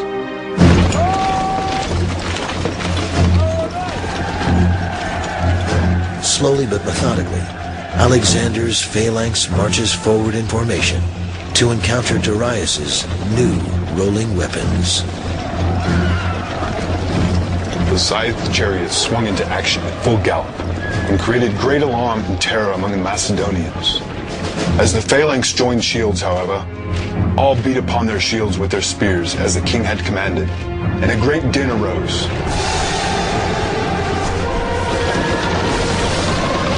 In some instances, the horses were killed by javelin casts, and in others they rode through and escaped.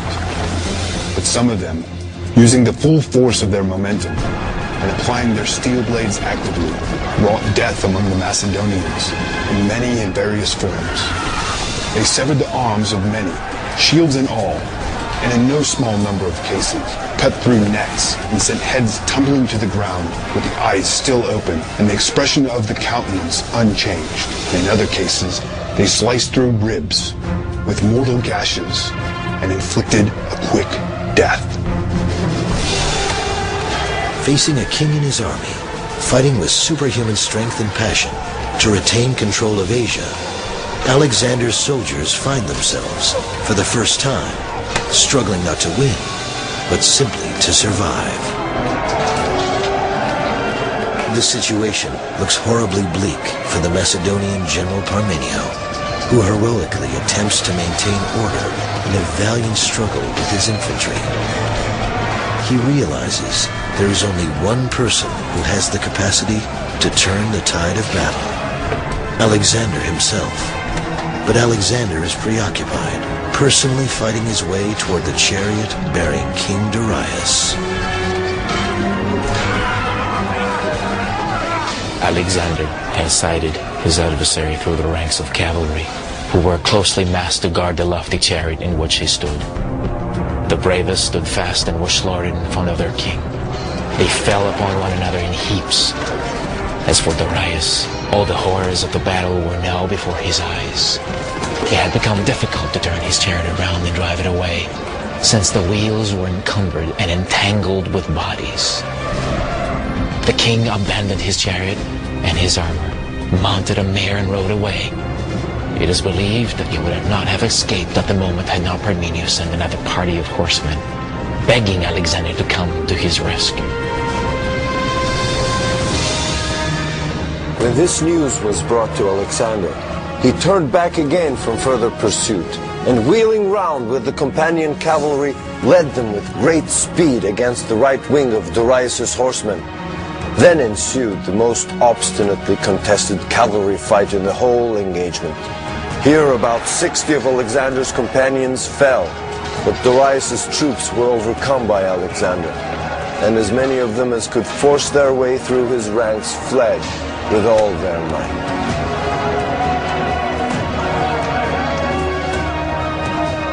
What may have first appeared to be impending doom for Alexander proves to be yet another episode confirming Alexander's genius as a commander. Realizing that Darius is relying not on his infantry, but massed squadrons of heavily armed horsemen, Alexander tempts both of Darius' cavalry wings to charge his echelon flanks. Alexander hopes that the flanks can hold out just long enough to create a gap in the Persian line, allowing Alexander's companion cavalry to punch through, which they do with perfect timing. Historians past and present consider the strategy masterful. Alexander had a tactical brilliance there. The only thing that one can perhaps criticise is that he left the battlefield in pursuit of Darius, trying to get hold of him alive. Alexander wheels around and starts off in pursuit of Darius once more, keeping up the chase as long as there is daylight. Parmenio's brigade also follows, but when darkness falls, Alexander stops to rest his men and horses. Darius continues to ride away, leaving behind his chariot, spear, and bow. Again, Darius escapes. Although the Macedonian army is grossly outnumbered, the casualty figures reported by historians are nothing short of astounding. Some say incredible. Of Alexander's men, about 100 were killed, and more than 1,000 of his horses were lost, either from wounds or from fatigue in the pursuit. Of Darius' forces, there were said to have been 300,000 slain, and far more were taken prisoner than were killed. The Battle of Gaugamela leaves no doubt that Persia is now under Alexander's control. But of far greater importance for the warrior king is the capture of King Darius. Alexander knows Darius will be far more valuable governing Persia under his command than as a deceased ruler. But would he be able to capture the fallen king alive?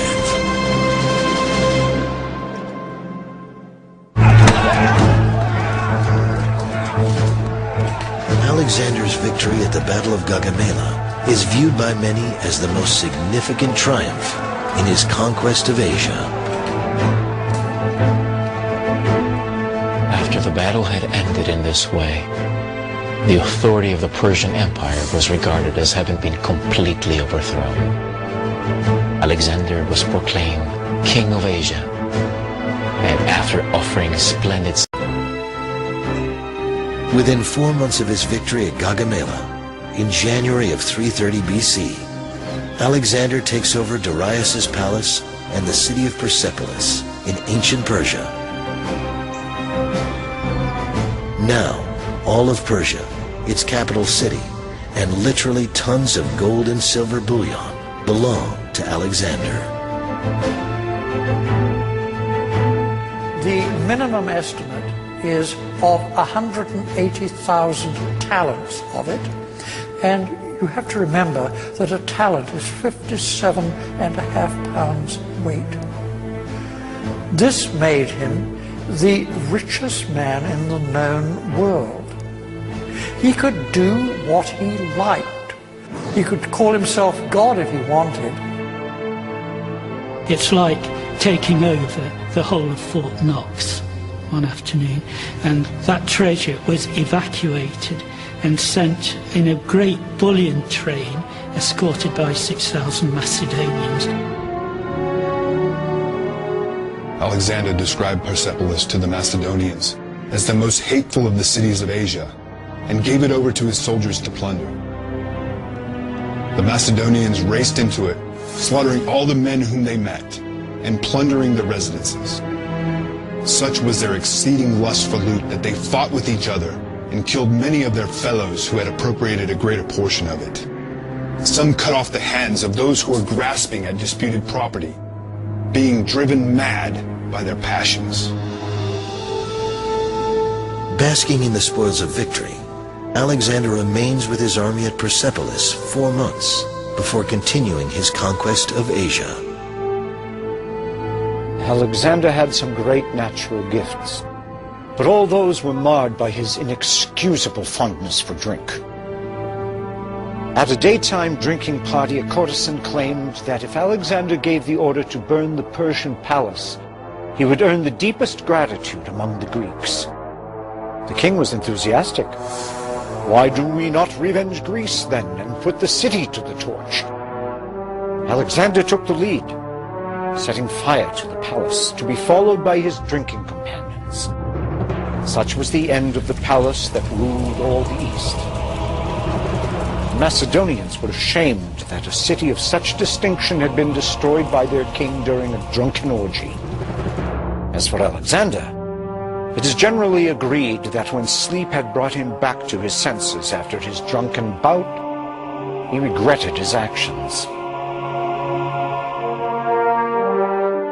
By the summer of 330 BC, there is little doubt, at least in Alexander's mind, that he rules Asia. But it isn't enough for Alexander to control Darius's kingdom. He passionately continues to pursue Darius, not to kill him, but to take him prisoner. It was, I suppose, the ultimate in legitimizing. The previous ruler recognizes him not merely as the conqueror, but as the natural monarch of Persia, and almost abdicates for him. How long he would have lived after that we don't know, but I'm sure that was the thinking behind it. The other important reason for getting his hands on Darius, either dead or alive, was to make sure, and alive is better than dead, to make sure that no pretenders pop up.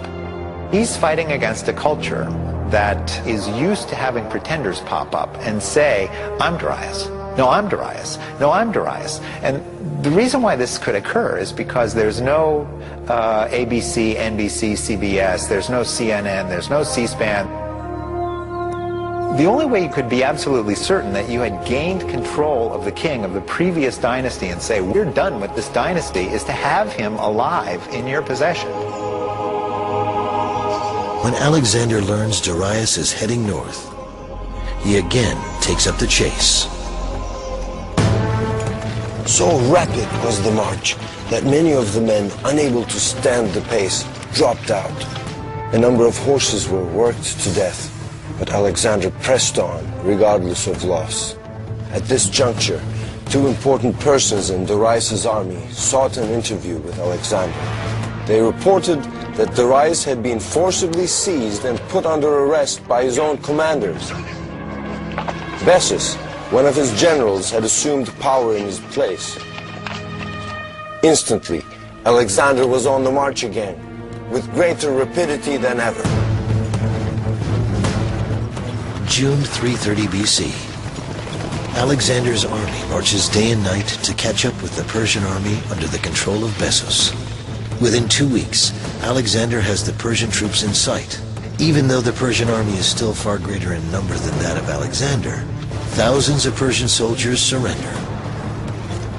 Bessus, however, would not allow such a fate for Darius. Bessus and his fellow conspirators came to Darius's wagon and started urging him to mount a horse and flee to escape his enemy.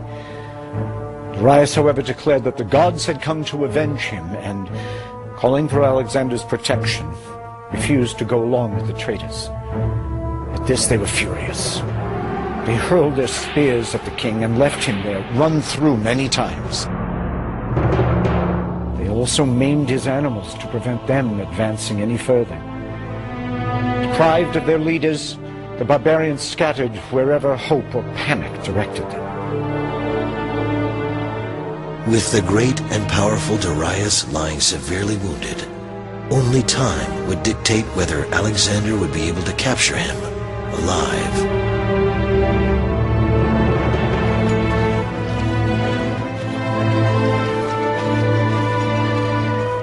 When Alexander's forces finally catch up to the fleeing Persian troops, they find Darius barely clinging to life.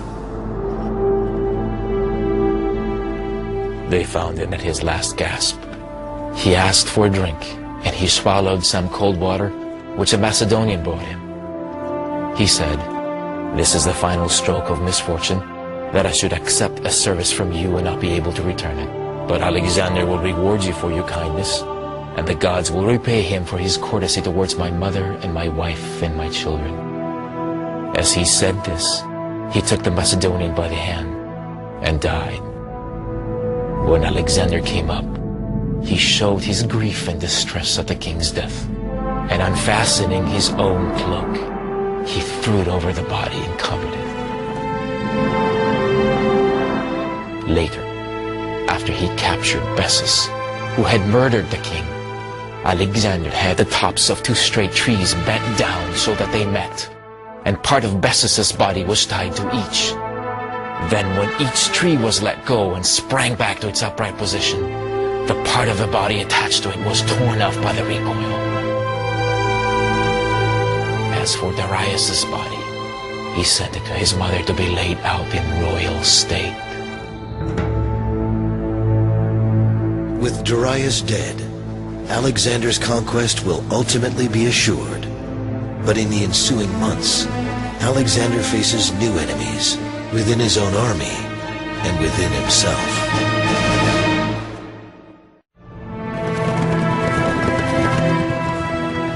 With Persia under Alexander's control and King Darius dead, the mission of Alexander the Great is essentially complete. But Alexander now faces new dilemmas, far more complex than waging war. It's very revealing that it's after Gaugamela that the restlessness among the troops really begins to start, on the very reasonable basis that, look, we've done what we were set out to do. We have destroyed the control of the Persian Empire. We've done it. Now let's go home. At this time, Alexander becomes acutely aware of potential threats to his power. Among the Macedonians at this time, few men enjoyed a more prominent position than Philotas, the son of Parmenio. When Darius had been defeated, a beautiful Greek girl named Antigone was handed over to Philotas. He confided to her that all the greatest achievements in this campaign had been the work of his father and himself. Antigone repeated these remarks privately to Alexander. Once the king had begun to listen to these insinuations, Philotas's enemies brought innumerable accusations against them, including conspiracy. Philotas was executed, and immediately afterwards Alexander had Parmenio put to death as well. This was a man who had rendered many great services to Philip, and who, of all Alexander's older friends, had urged him more strongly to undertake the invasion of Asia. It is now widely believed that Alexander always had concerns about the loyalty of Parmenio and his son Philotas. For all practical purposes, the account given to him by Antigone gives Alexander the opportunity to take strong action he may have been considering for years. In October 330 BC, Alexander makes his close friend Hephaestion joint commander of the companion cavalry. The Macedonian army, now on the march for more than 7 years, moves towards India, and Alexander's erratic behavior continues. In 327 BC, at the age of 29, Alexander does something that is so out of character, it shocks even his closest associates. particularly his lifelong male companion and rumoured lover, Hephaestion. Alexander takes a wife. This is Roxane, the beautiful daughter of Oxyates, a baron whose mountain stronghold of the Sogdian rocks has been captured by Alexander. But why does Alexander marry? Well, it's a good political alliance with the local nobility, and there's a chance of producing a legitimate heir for his vast empire. But some ancient historians write that Alexander may indeed have had genuine romantic feelings for Roxane. Men who took part in the campaign used to say she was the loveliest woman they had seen in Asia. Alexander fell in love with her at sight, but captive though she was, he refused, for all his passion, to force her to his will, and condescended to marry her. Alexander confounds his associates even further when he decides that those under his rule should honor an ancient Persian tradition. For the ruler of the Persian Empire, it was essential to be seen to receive proskinesis from his subjects. Now, for the Persians, this is a matter of respect, a simple kiss of the hand. It could be combined with a bow, or with kneeling, or even prostration, face down on the ground. But for the Greeks, this gesture is a form of worship exclusively reserved for the gods. Alexander's command is hotly contested by his followers, and Callisthenes, his official historian, refuses to do it. He speaks boldly to his longtime friend. You should remember Greece. For her sake you undertook this expedition into Asia. When you return home, will you force the Greeks, the greatest freedom lovers of all, to bow down before you? From this point, Callisthenes loses the favor of Alexander, and as so many have discovered before him, that can be a tragic mistake. Alexander orders Callisthenes, his own historian, to be executed. All it meant to Alexander was that here was this damned intellectual who served his purpose and was now becoming a nuisance and was therefore expendable. And being expendable, he was thereupon expended. Alexander's desire to pursue Persian tradition slowly evolves into a life of hedonism. He clearly saw himself as a god, and he was being treated as a god. People have been reluctant to believe this because they think of Alexander through modern lenses. No one these days thinks of himself as a god unless he's nuts. But what of Alexander? Alexander now began to imitate the Persian luxury. He dressed himself in a white robe and a Persian sash. He added concubines to his retinue, in the manner of Darius, in numbering not less than the days of the year, and outstanding in beauty. Each night, these paraded about the couch of the king, so that he might select the one with whom he would lie that night.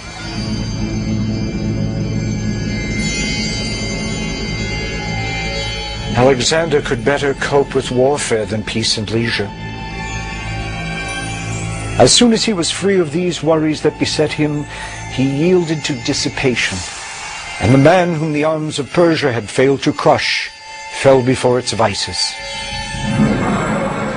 There were parties early in the day, drinking and mad revelry throughout the night. It was a general decline into the ways of the foreigner. By affecting these as though they were superior to those of his own country, Alexander so offended the sensibilities and eyes of his people that most of his friends began to regard him as an enemy. His long-sought conquest of Asia complete, Alexander continues to want more. In early 326 BC, he begins a campaign in India, where King Porus attempts to stop him at the river Hydaspes.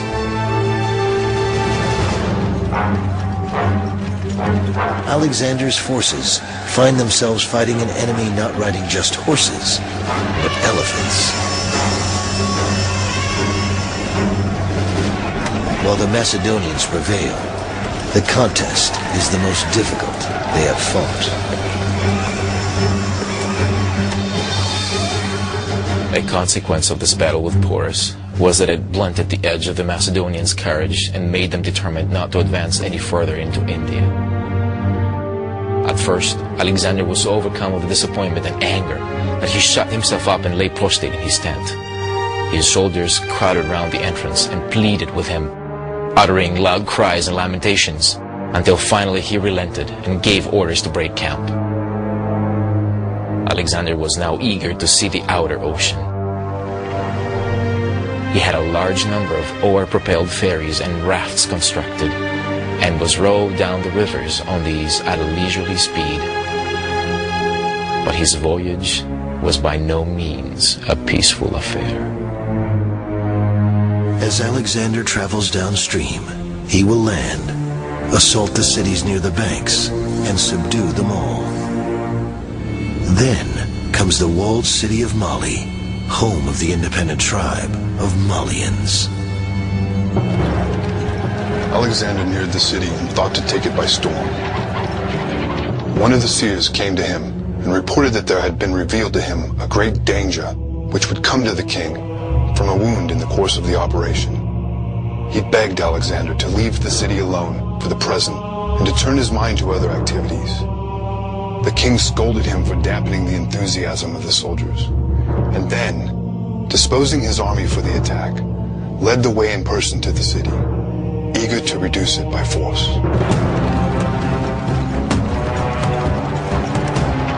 Alexander stationed his infantry in a ring around the outer defenses and moved up in close formation.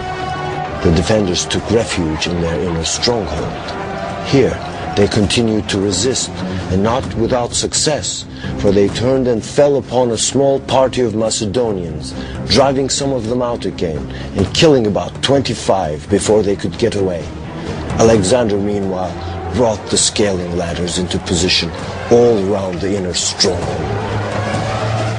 But the men with the ladders are too slow for Alexander. Impatiently, he grabs one himself, leans against the fortress wall, and is the very first to climb to the top, cutting down at the enemy left and right, until suddenly Alexander stands alone.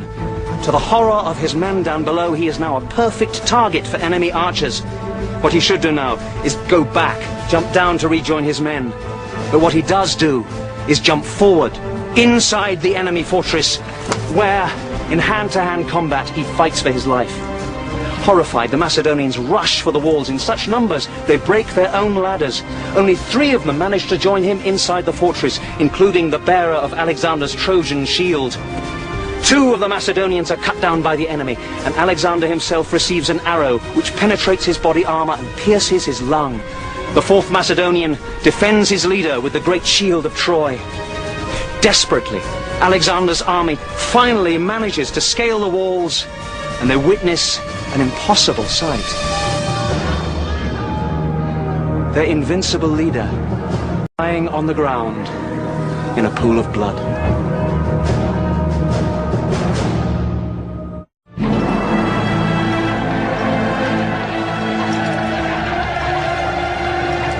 For Alexander, leading the charge to take on the enemy at Mali in 326 BC is nothing new.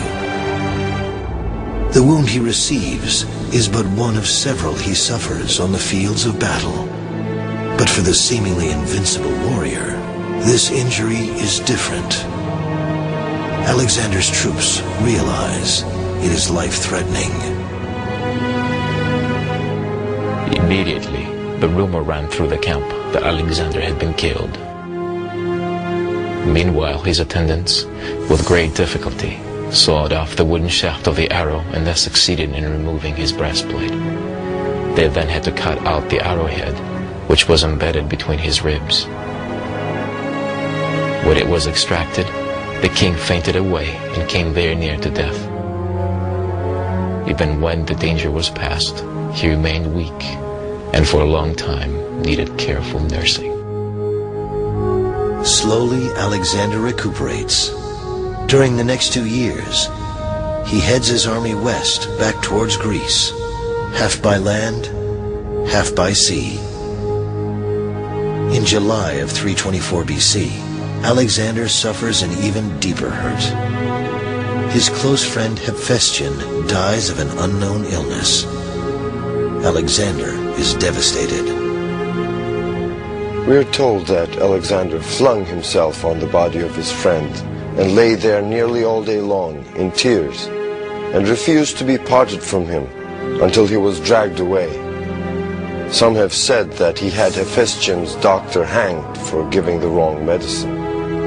All the accounts agree that for 2 whole days after Hephaestion's death, Alexander tasted no food and paid no attention in any way to his bodily needs, but lay on his bed, crying. I think Hephaestion, because of his close personal relationship with Alexander, was one of these confidants. And when Alexander lost him, he lost a very, very close ally in developing policy. And you might even say that he begins to go downhill after Hephaestion's death. That he shows signs of losing some will after Hephaestion's death. Less than 1 year after Hephaestion dies, Alexander rests in Babylon, planning a possible conquest of Arabia, when he too becomes ill. During a 10-day period, what begins as a mild fever evolves into a mysterious, life-threatening illness. The soldiers were passionately eager to see him. Some hoped for a sight of him while he was still alive. Others wished to see his body, for a report had gone round that he was already dead, and they suspected that his death was being concealed by his guards. But nothing could keep them from a sight of him. And the motive in almost every heart was grief, and a sort of helpless bewilderment at the thought of losing their king. It is at this critical moment when the enormity of Alexander's influence is acutely felt by all who know him. It is my belief that there was in those days no nation, no city, no single individual beyond the reach of Alexander's name. Never in all the world was there another like him. And therefore I cannot but feel that some power more than human was concerned in his birth. I have admittedly found fault with some of the things which Alexander did. But of the man himself, I'm not ashamed to express ungrudging admiration. It is also at this moment when Alexander's officers begin to question what will happen if Alexander dies. Who would rule the conquered territories? The prospect of ruling such a vast empire without Alexander is a daunting one. There is no doubt among Alexander's officers that no single human being could ever take his place. The territories would have to be divided. They also know that if Alexander himself does not proclaim who will inherit which regions, fierce jealousy would rear its ugly head, resulting in wars between the very leaders who fought united under the banner of one mighty king. Would Alexander be able to defeat his illness, resume his conquest, and lead his loyal forces to even greater glory? Or would he finally prove that he is not the immortal son of Zeus by dying the death of a mere mortal?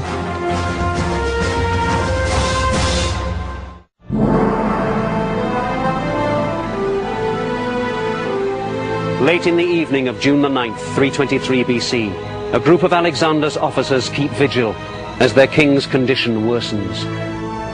He tells them, "I foresee a great funeral battle over me." Towards the end, they gather round his bedside to ask the critical question, to whom will he bequeath his kingdom? Weakly, Alexander whispers his last words, "Kratisto," to the strongest. Early in the morning of June the 10th, his eyes close forever. For centuries, historians have debated the cause of Alexander's death, from alcoholism to poisoning to compulsive self-destruction. If we're asking what killed him, you've got a whole smorgasbord to pick from. And again, funnily enough, it might be a case of all things conspiring together. He never really got over that terrible shovel-headed arrow wound that he got in India. That really nearly killed him. There is also the probably endemic malaria, whatever disease it was that he had during his last days. I feel that Alexander died ultimately because he pushed himself too hard. With Alexander, he has this wonderful military campaign and then dies. Well, for him, that's kind of a good thing for him. Alexander died ultimately because he pushed himself too hard. With Alexander, he has this wonderful military campaign and then dies. Well, for him, that's kind of a good thing for him, because I'm not sure he would have been real good as an administrator. Again, it comes back to your own personal opinion about what exactly made Alexander so great. But my feeling is that Alexander would have pushed himself until he died or burned out. And I think that had it not happened in 323, it would have happened in 321, or it would have happened in 320. I don't see Alexander mellowing out and living into an old age. Just as in life, Alexander was a powerful figure, so too in death. His corpse, while en route home to Greece, finds its final resting place instead in Alexandria, Egypt. In the chaos that follows Alexander's death, his embalmed body becomes a major asset. Alexander had said that he wished to be buried at Siwa with his spiritual father, the god Zeus Ammon. But the Macedonians want their noble leader to be buried at home.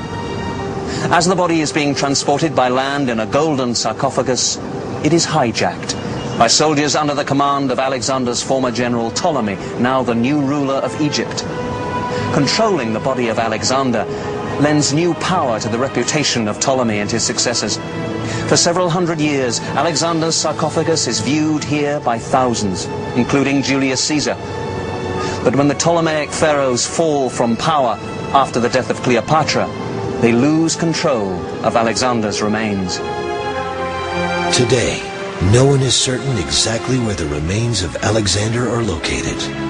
Most agree they are buried beneath the streets of Alexandria, most probably near the Mosque of Daniel. The mosque is very active, with prayer services held every day.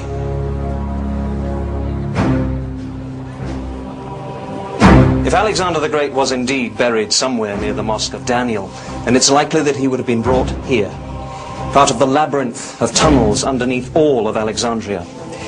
These were designed as cisterns for the storage of water, and this particular one is directly underneath the mosque. This is believed to be a holy place, where the bodies of religious leaders have long been buried. Many attempts have been made to find Alexander's remains, but so far, none have come even close to success. The death of Alexander the Great brings to a close a conquest never again equaled by any warrior at any time in history. The statistics alone are staggering.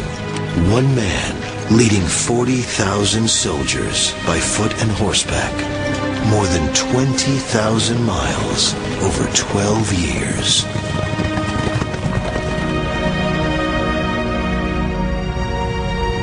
The vast kingdom which Alexander fought so hard to build over a 12-year period ultimately becomes divided among more than 20 rulers. Today, historians, scholars and soldiers continue to debate the complex character of King Alexander of Macedon. Why do we call him Alexander the Great? Most agree he was the finest military commander that ever lived. He also created a cultural exchange between East and West that became a pivotal point in human history. But he gained his empire at a huge cost of death and destruction. If he had lived, how much further would he have gone? Perhaps we are fortunate that we will never know. At the end of his short life, Alexander was walking a fine line between genius and insanity. Alexander gives an example to the world of a general, the likes of which we have never seen since. Every major general compares himself to Alexander, and I think most every major general feels that somehow he falls short of Alexander. Alexander himself was so powerful a figure that during his lifetime, men who afterwards became great kings, marshals, and leaders, while he lived, they were no more than senior officers, lions to his lion tamer. And even after his death, they were still so scared of him that in council meetings, his crown, his scepter, his royal robe presided at the head of the table. He was still there for them, even though he was dead. Alexander appears to have had not one moment of self-doubt, not one moment of fear. Whether he was a god or not, he certainly had the confidence of one. He had an absolute vision of his own greatness, and in the end, we are forced to agree with him. He is, and will always remain, Alexander the Great.